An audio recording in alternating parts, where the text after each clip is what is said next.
एक छोटे से गांव में दया और जेठालाल दोनों पति पत्नी अपनी छोटी सी बच्ची सोनू के साथ रहा करते थे।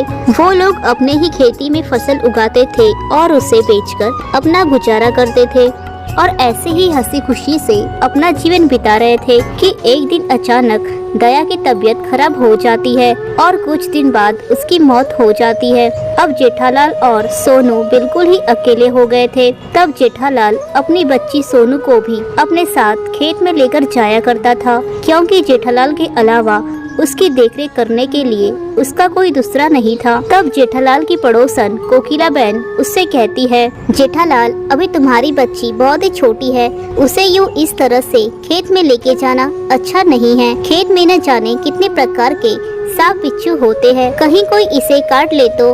नहीं कोकिला जी, मैं मेरी बच्ची को कुछ नहीं होने दूंगा। मैं अपना पूरा ध्यान अपनी बच्ची पर रखता हूँ। अरे पर तुम कब तक अपना काम छोड़कर इस बच्ची पर ध्यान देते रहोगे? मेरी मानो तो अब तुम दूसरी शादी कर लो, तुम्हें जीवन साथी और इस मासूम को उसकी माँ मिल जाएगी और इसकी अच्छी तरह से देखरेख हो जाएगी। आखिर एक बच्ची को एक माँ की ही जरूरत होती है। नहीं कोकिला जी, मैं दूसरी शादी करके अपनी बच्ची के लिए सौतेली माँ नहीं ला सकता। वो न जाने मेरी बेटी के साथ क्या क्या करेगी। मैंने बहुत कुछ सुना है सौतेली माँ के बारे में, वो कभी मेरी बच्ची को अपना नहीं मानेगी।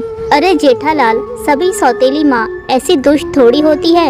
ऐसी बहुत सी सौतेली माँ बहुत ही अच्छी और नेक दिल की भी होती है। अगर तुम कहो तो मेरी नजरों में एक ऐसी औरत है जो बहुत अच्छी और साफ दिल की है। वो विधवा है बेचारी और उसे भी कोई औलाद नहीं है, तो वो तुम्हारी बच्ची को बहुत प्यार से रखेगी, बिल्कुल अपनी बच्ची की तरह।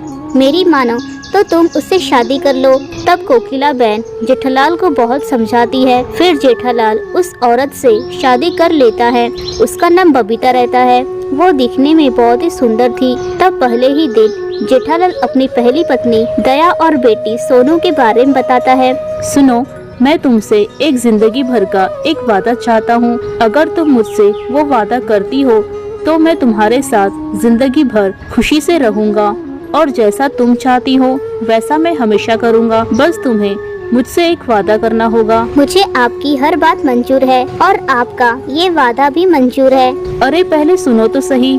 मैं चाहता हूँ कि तुम मेरी स्वर्गवासी पत्नी दया की आखिरी निशानी मेरी बच्ची सोनू को पूरे दिल से अपनाओ और उसे अपनी सगी बेटी की तरह प्यार दो, क्योंकि मैं अपनी बच्ची से बहुत प्यार करता हूँ, क्योंकि वो मेरी और मेरी पत्नी की आखिरी निशानी है। तो मैं तुमसे हाथ जोड़कर विनती करता हूँ, बाकी जो तुम्हें चाहिए वो मैं तुम्हें देने के लिए तैयार हूँ। बस तुम उसकी सौतेली माँ नहीं बल्कि सगी माँ बनो। तब बबीता कहती है, मुझे भी अब तक कोई औलाद नहीं थी, इसीलिए मैं अपने बच्चे होने के लिए तरस रही थी, पर अब चाहती हूँ कि मुझे कोई अपना बच्चा न हो, क्योंकि अब मुझे मेरी बच्ची मिल गई है।